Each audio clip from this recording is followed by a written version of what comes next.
মানুষের পাশে গিয়ে দাঁড়ানো, এটি হচ্ছে সবচেয়ে বড় রাজনীতি।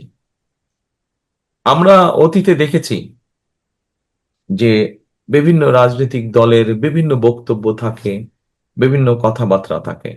মঞ্চে দাঁড়িয়ে এক রাজনৈতিক দল আরেক রাজনৈতিক দলের বিভিন্ন কাজের সমালোচনা করছে, বিভিন্নভাবে দোষারোপ করছে। প্রচলিত যে রাজনীতি আছে তার পাশেও বিভিন্ন সময় মানুষের পাশে দাঁড়ানোর চেষ্টা করেছি আমরা।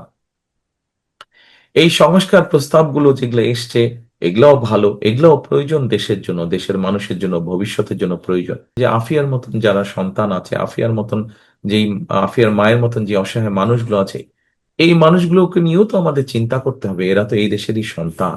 আগামী দিনে বাংলাদেশের মানুষের এই যে সামনে যে নির্বাচন, এই নির্বাচনের মাধ্যমে আমরা ইনশাল্লাহ বাংলাদেশ জাতীয়তাবাদী দল, আমরা যদি মানুষের সমর্থন পাই এবং সরকার গঠন করতে সক্ষম হই, তাহলে আমরা কতগুলো পদক্ষেপ নিতে চাই। এই গ্রামের মানুষ বলেন, দুস্থ মানুষ বলেন, এই পরিবারগুলোর পাশে দাঁড়াতে চাই আমরা। রাজনীতিটাকে শুধু স্লোগান, মিটিং, মিছিল এর মধ্যে আমরা সীমাবদ্ধ রাখতে চাই না। আমরা রাজনীতিটাকে এমন ভাবে নিয়ে যেতে চাই যাতে সাধারণ মানুষ বলতে আমরা যাদেরকে বুঝি, সেই মানুষগুলোর পাশে যাতে আমরা দাঁড়াতে পারি। বিএনপি আপনাদের সমর্থন নিয়ে সরকার গঠনে সক্ষম হলে এই শিক্ষিত নারী সমাজকে আমরা অর্থনৈতিকভাবে স্বাবলম্বী করে গড়ে তুলতে চাই। নারীরা যদি অর্থনৈতিকভাবে স্বাবলম্বী হয়ে গড়ে তুলতে পারে, তাহলে এই দেশকে আমরা সামনের দিকে খুব দ্রুত নিয়ে যেতে পারবো।